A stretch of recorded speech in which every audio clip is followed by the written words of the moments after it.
Lagi dan lagi Kabinet Presiden Jokowi berurusan sama KPK. Kalau kemarin Menkominfo, nah nama yang terseret sekarang adalah Menteri Pertanian. Apa yang sebenarnya terjadi? Tim penyidik KPK menggeledah rumah dinas Menteri Pertanian Syahrul Yassin Limpo di Jalan Widya Chandra, Kebayoran Baru, Jakarta Selatan. Padahal Mentan posisinya lagi ada di Roma, Italia untuk kunjungan kerja di bidang pangan. Nah, setelah digeledah, apa yang kemudian dibawa dan disita oleh penyidik KPK? Dalam proses penyidikan dimaksud ditemukan antara lain sejumlah uang rupiah dan juga dalam bentuk mata uang asing. Kemarin ada pertanyaan juga dari teman-teman, itu dibawa alat penghitung uang, betul gitu ya. Jadi tim penyidik juga membawa alat penghitung uang tentunya dalam proses penggeledahan tersebut untuk menghitung secara akurat jumlah uang yang ditemukan dalam proses penggeledahan. Juga beberapa dokumen ditemukan di sana seperti catatan keuangan dan juga pembelian beberapa aset yang bernilai ekonomis tentunya, serta dokumen lainnya yang terkait dengan perkara. Ditemukan juga barang bukti elektronik. Baca Pres Anies Baswedan menyoroti tingginya angka korupsi di Indonesia.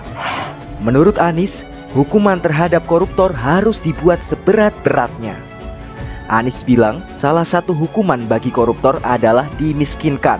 Pernyataan itu ia sampaikan saat menjadi narasumber kuliah kebangsaan di FISIP UI pada Selasa 29 Agustus 2023. Ketika ada hukuman yang menjerakan, maka hukuman menjerakan itu akan bisa meredam greed dan itu menjaga sehat. Tapi kalau hukuman tidak menjerakan, maka keserakahan akan mencari jalan. Apa hukuman paling menjerakan dalam praktek korupsi? Dimiskinkan. Dimiskinkan, diambil hartanya, disita hartanya, dan itu yang paling ditakuti oleh semua koruptor. Kebetulan saya berasal dari keluarga dengan ayah seorang PNS. Saya ingin bertanya kepada Bapak mengenai mencapai kesejahteraan tersebut, apa yang akan Bapak lakukan sebagai presiden jika nantinya terpilih, padahal utang janji Bapak pada PNS pada saat pandemi waktu itu saja belum Bapak lunasi mengenai pinjaman gaji para PNS yang Bapak gunakan untuk menangani pandemi pada saat itu. Beberapa PNS menyatakan bahwa beberapa persen dari gaji mereka belum dikembalikan oleh Bapak. Jadi bagaimana pertanggungjawaban Bapak nantinya untuk hal tersebut dan untuk kesejahteraan Indonesia ke depannya? Jadi satu kesalahan besar yang dilakukan oleh Surya Paloh ketika dia mengatakan, ya Tuhan kutuklah kami. Wih, di jalur langit ini ngeri kan? Berilah kami kesempatan untuk memimpin negeri ini. Bila kami tidak konsisten maka kutuklah kami. Terus dia rubah, kutuklah aku. Jadi ini bahaya. Berikan kesempatan pada pemilu yang akan datang, kami mengatur negeri ini. Dan kutuklah kami termasuk diriku ini kalau kami mengkhianatin komitmen ini. Dan kutuklah kami termasuk diriku ini kalau kami mengkhianatin komitmen ini. Kalau Surya Paloh menggunakan kata-kata kami dalam kutukan ini, bukan hanya dirinya. Kami yang ada di dalam seluruh partai Nasdem ini bisa kena kutuk. Ya kan? Makanya Bang Dula beruntung dong ya. Ya. Beruntung diberhentikan di awal ya. Mau kena kutuk. Kami ingin perbaiki bangsa ini. Indonesia yang tidak menyanyiakan rakyatnya, yang lebih tertindas dan tereksploitasi. Si kaya menekan si miskin.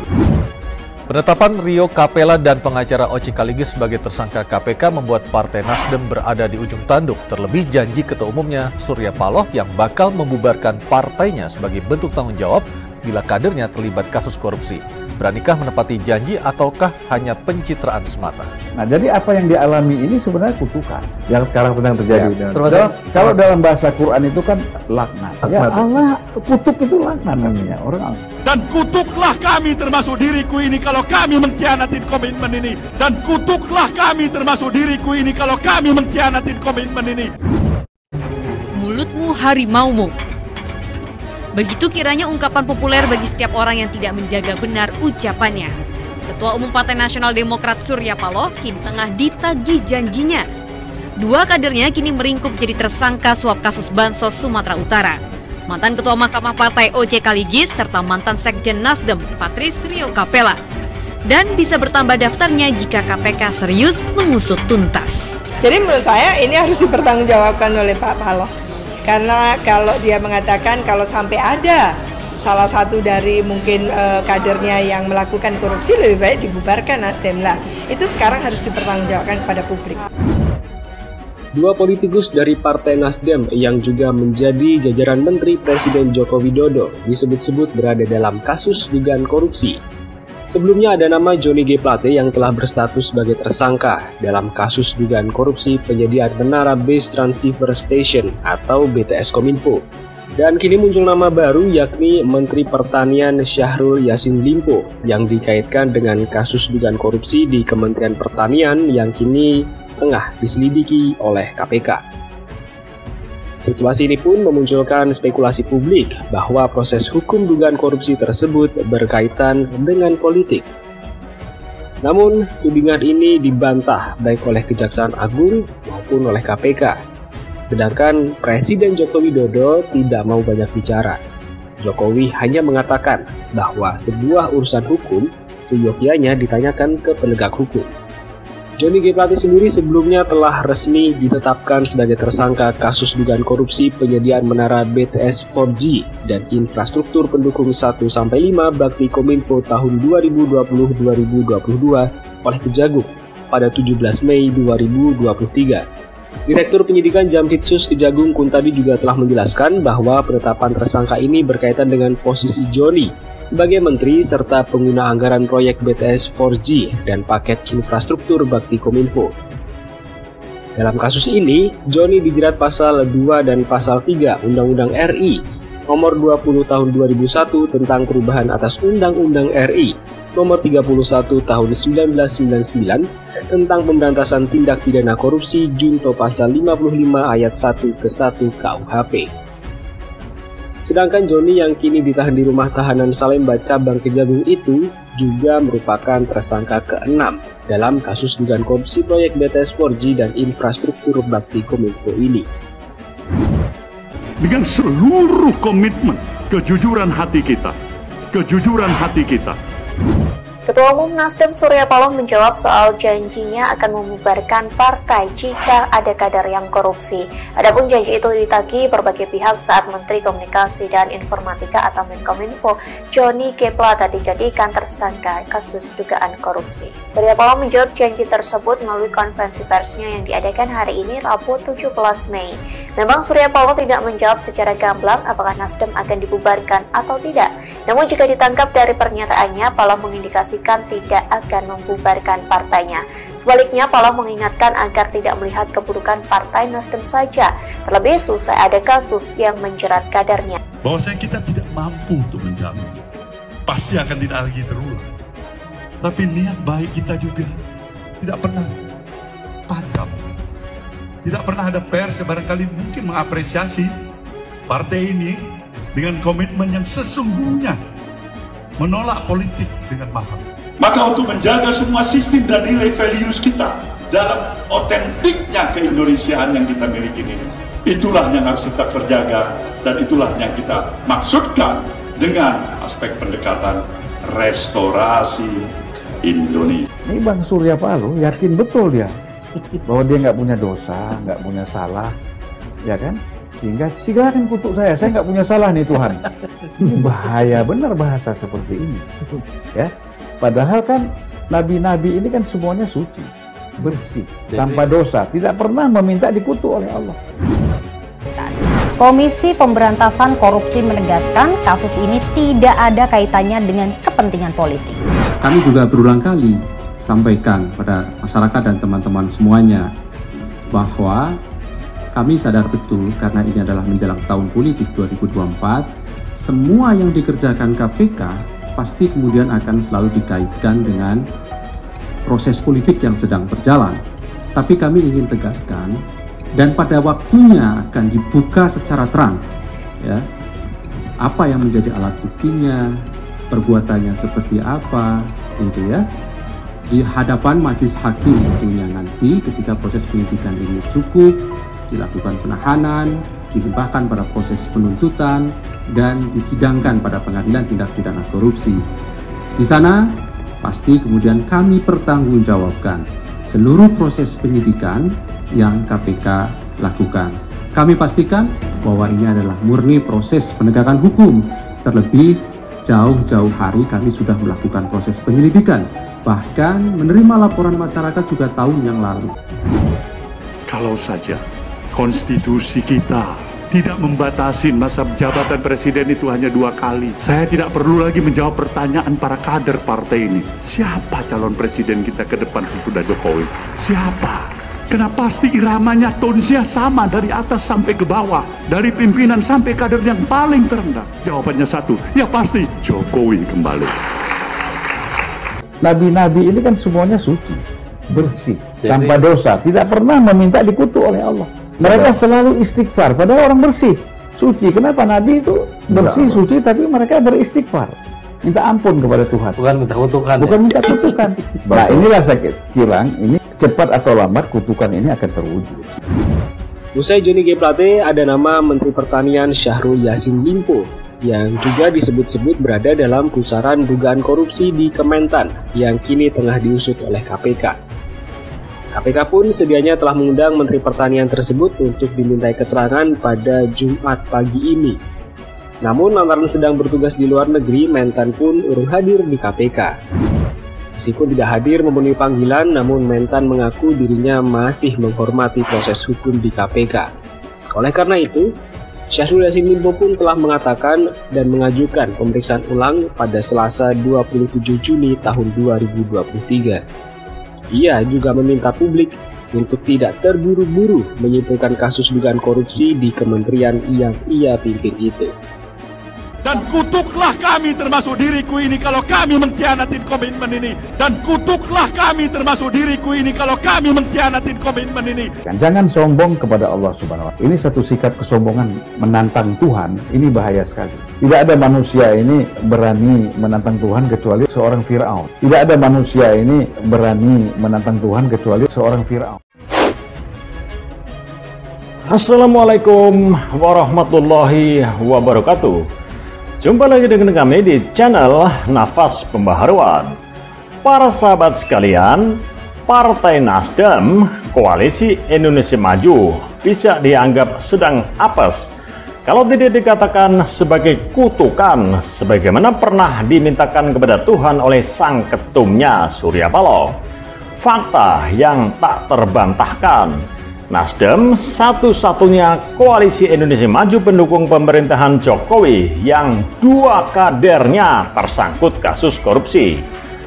Pengalaman Partai Besutan Surya Paloh seperti ini tak dialami parpol lain barisan penguasa sekarang. Terbaru, Komisi Pemberantasan Korupsi atau KPK dikabarkan telah menetapkan Menteri Pertanian Syahrul Yassin Limpo atau SYL sebagai tersangka kasus dugaan korupsi. Penetapan ini menindaklanjuti peningkatan status dugaan korupsi dari tahap penyelidikan ke tahap penyidikan.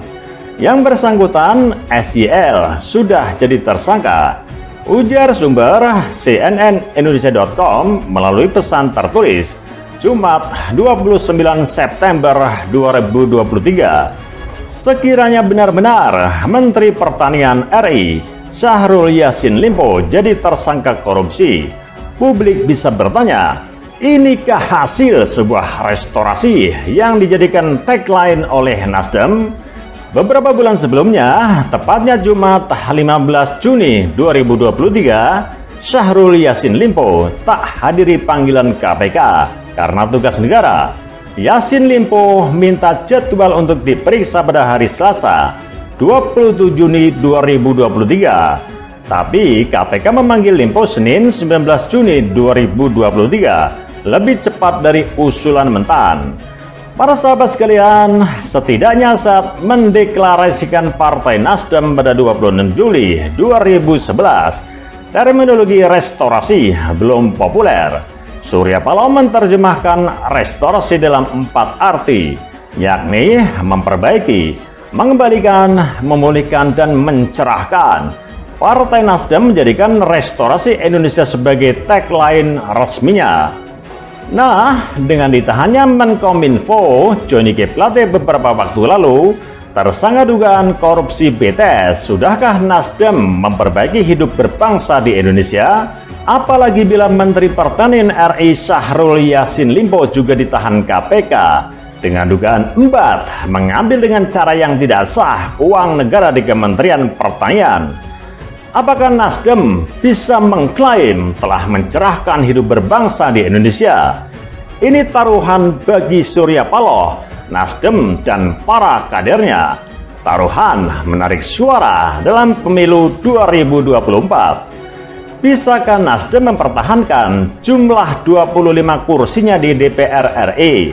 Seperti sekarang, Partai Nasdem dalam pemilu 2019 lalu berhasil meraih 12,66 juta suara atau 9,05% dari total suara sah nasional.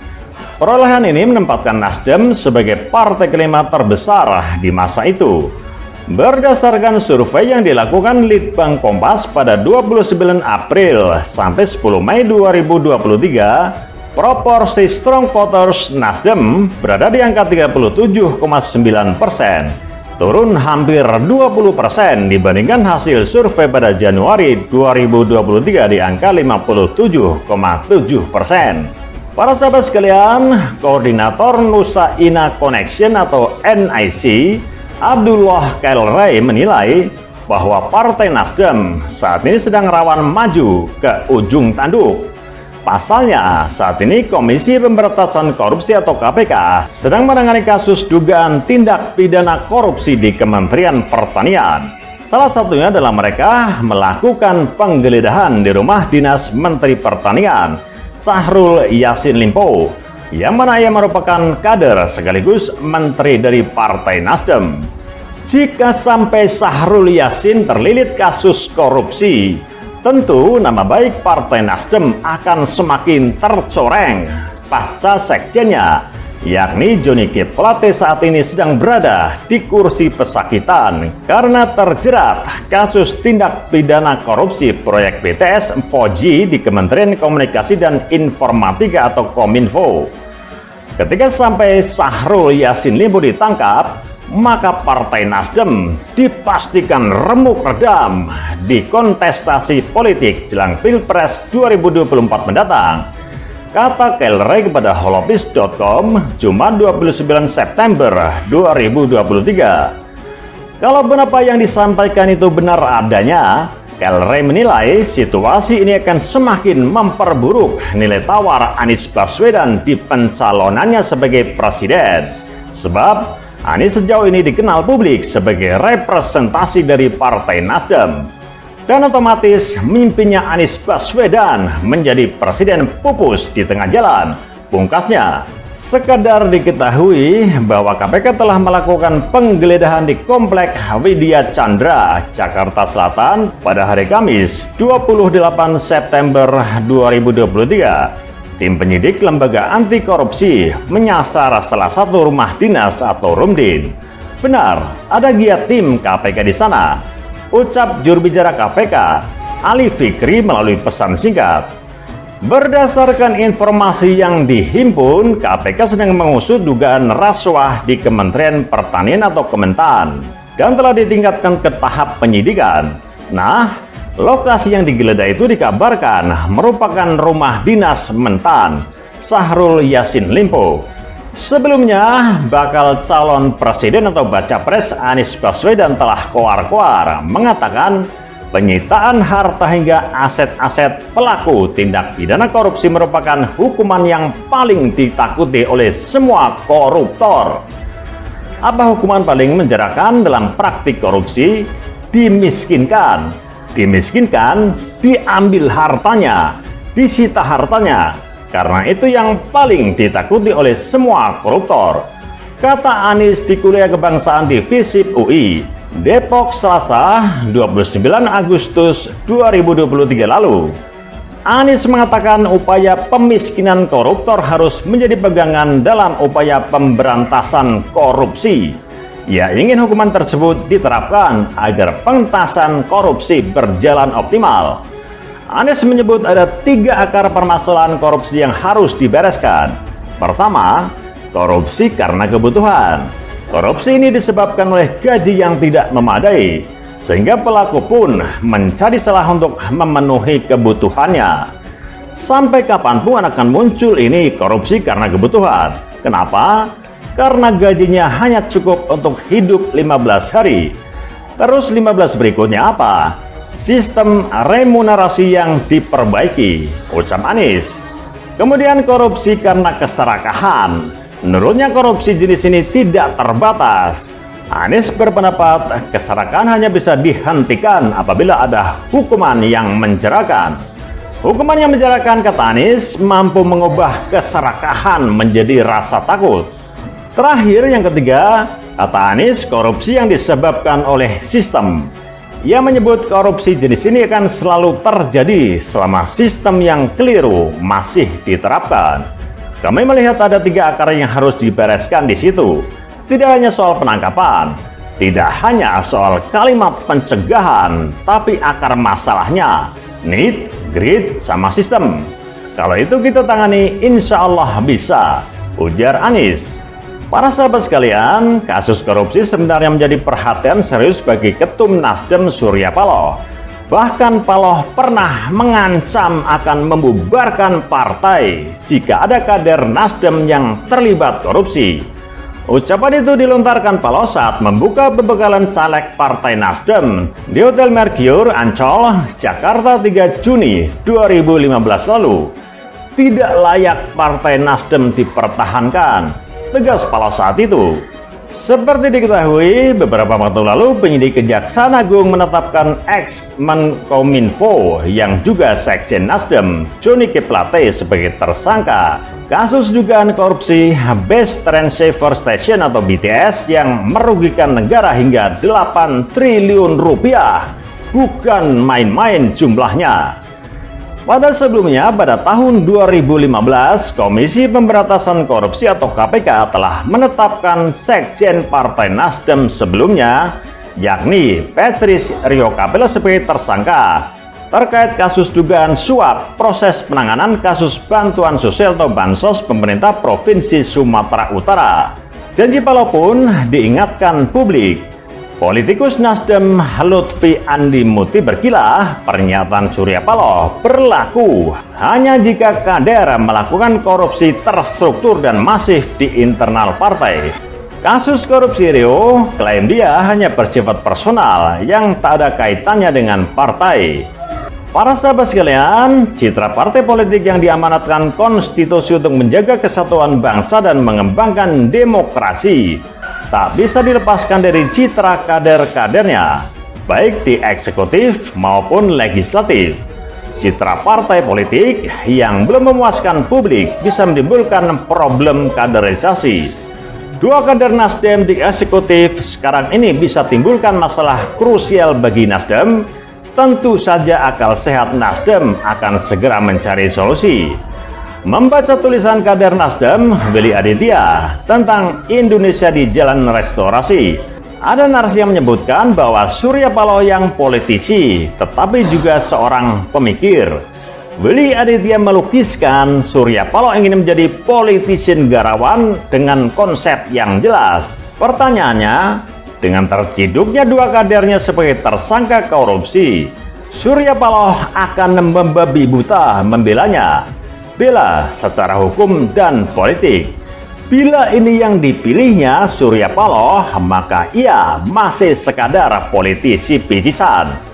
Tapi bila Surya Paloh mengawal secara hukum sampai putusan, ia bisa mengikuti jejak kenegarawanan Megawati Soekarno Putri, Ketua Umum PDI Perjuangan. Megawati diketahui memberhentikan Juliari Peter Batubara dari PDIP. Mantan Menteri Sosial ini divonis 12 tahun penjara dan denda 500 juta rupiah. Subsidiar 6 bulan kurungan oleh Majelis Hakim Pengadilan Tindak Pidana Korupsi Jakarta. Juliari dinilai terbukti secara sah dan meyakinkan menurut hukum bersalah melakukan korupsi. yakni menerima suap sebesar 32,4 miliar rupiah dari para rekanan penyedia bantuan sosial atau Bansos COVID-19 di Kementerian Sosial. Halo Bang Surya Paloh yang dilukiskan oleh kadernya sebagai politisi, pemikir, dan negarawan, apa kini yang dia lakukan? Hal pasti kita sebagai publik wajib mengawal bagaimana Surya Paloh menggembleng kader-kadernya menjadi negarawan atau cukup politikus pragmatis, pemburu kekuasaan untuk pemuasan syahwat politik memimpin negeri ini. Dari literasi, tipikal sosok pemimpin yang berkarakter negarawan memiliki sifat mengayomi dan memikirkan masa depan bangsa untuk menitipkan kecemerlangan pada generasi yang akan datang. Sosok negarawan memiliki idealisme yang kokoh dan harga diri yang terjaga. Kehadirannya bagai seorang ayah. Berbeda dengan tipikal sosok pemimpin politikus yang hanya memikirkan kepentingan sesaat demi tercapainya tujuan pribadi dan komunitas yang terbatas. Meminjam istilah Syafi'i Ma'arif, sosok politikus rabun ayam yang hanya melihat sesuatu yang berada di depan mata dengan jarak pendek, tapi tak mampu melihat sesuatu yang jauh di depan. Pandangan tipikal pemimpin berkarakter politikus hanya mengedepankan diri dan kolegial primordial. Masuk kutub mana Joni Plate dan Yassin Limpo ini? Restorasi Indonesia Surya Paloh kini diuji di depan 270 juta rakyat Indonesia. Dan menurut Komisi Pemilihan Umum, daftar pemilih sementara atau DPS pemilu 2024 sebanyak sekitar 205 juta pemilih. Para sahabat sekalian, kasus Joni G. Plate dan Yassin Limpo, mampukah Nasdem bersama duet Baca Pres Anies Caimin mewujudkan restorasi Indonesia, gerakan memulihkan, mengembalikan serta memajukan bangsa dan negara ini kepada cita-cita proklamasi 1945, yakni melindungi segenap bangsa Indonesia?